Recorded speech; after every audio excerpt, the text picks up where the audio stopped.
नमस्कार दोस्तों। महाभारत की कहानियों में हम अक्सर कई पेचीदे रिश्ते और उलझन भरी स्थितियों के बारे में सुनते हैं। इस कालखंड में दानवीर कर्ण का भी बहुत जिक्र होता है। दोस्तों, आप जानते हैं कि कर्ण की मौत भगवान श्री कृष्ण की वजह से हुई थी और कर्ण का अंतिम संस्कार भी श्री कृष्ण ने नहीं किया था। कर्ण पांडवों की माता कुंती और सूर्य का पुत्र था। कुंती ने अपनी शादी से पहले कर्ण को जन्म दिया था। फिर उसे लोकलाज के डर से एक बक्से में रखकर पानी में छोड़ दिया था। वो बक्सा एक रथ के सारथी को मिला और उसी ने कर्ण का पालन पोषण किया। सूत पुत्र होने के चलते कर्ण को कई बार अपमान सहना पड़ा। उसे समाज में इज्जत नहीं मिली।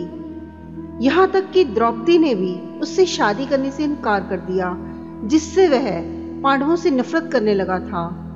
यही वजह थी कि कुंती का पुत्र होने के बावजूद कर्ण ने महाभारत के युद्ध में कौरवों का साथ दिया। इतिहास के पन्नों में कर्ण को पराक्रमी योद्धा के साथ साथ दानवीर राजा भी माना जाता है। कर्ण के दान के कई किस्से मौजूद हैं। कहा जाता है कि जो कोई कर्ण के पास जाकर कुछ मांगता था, वो कैसे न कैसे करके उसकी इच्छा जरूर पूरी करता था।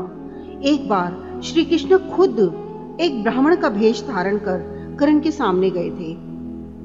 उन्होंने कर्ण से सोना मांगा। कर्ण ने कहा कि अभी तो सोना सिर्फ मेरे दांतों में है, आप ले लो। ब्राह्मण ने कहा कि उसके लिए आपके दांत तोड़ने पड़ेंगे, जो कि मुझसे नहीं होगा।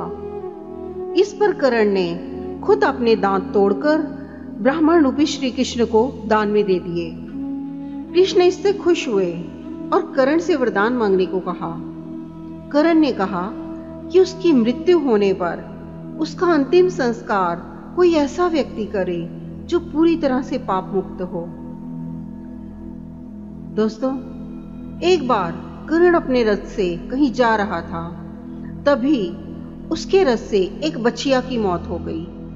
उस दौरान एक साधु ने कर्ण को श्राप दिया कि जिस तरह रथ से बछिया की मौत हुई है, उसी तरह तुम्हारी भी मौत होगी। साधु ने कहा कि युद्ध के दौरान उसके रथ का पहिया धरती निकल लेगी और वो ही उसकी मौत का कारण बनेगा।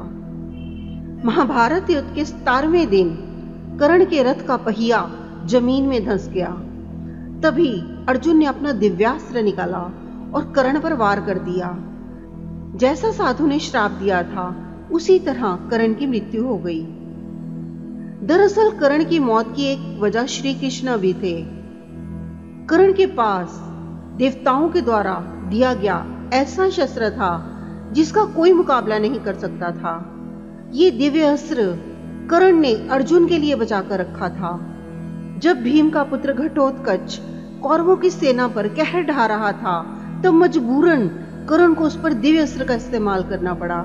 इसके बाद श्री कृष्ण ने अर्जुन को बताया कि अब तुम्हें कोई खतरा नहीं है। कर्ण ने दिव्य अस्त्र का इस्तेमाल घटोत्कच का वध करने में कर लिया है। अब तुम कर्ण का आसानी से वध कर सकते हो। इस तरह कृष्ण के कहने पर अर्जुन ने कर्ण को युद्ध क्षेत्र में मार गिराया। कर्ण की मृत्यु के बाद सवाल उठा कि उसका अंतिम संस्कार कौन करेगा।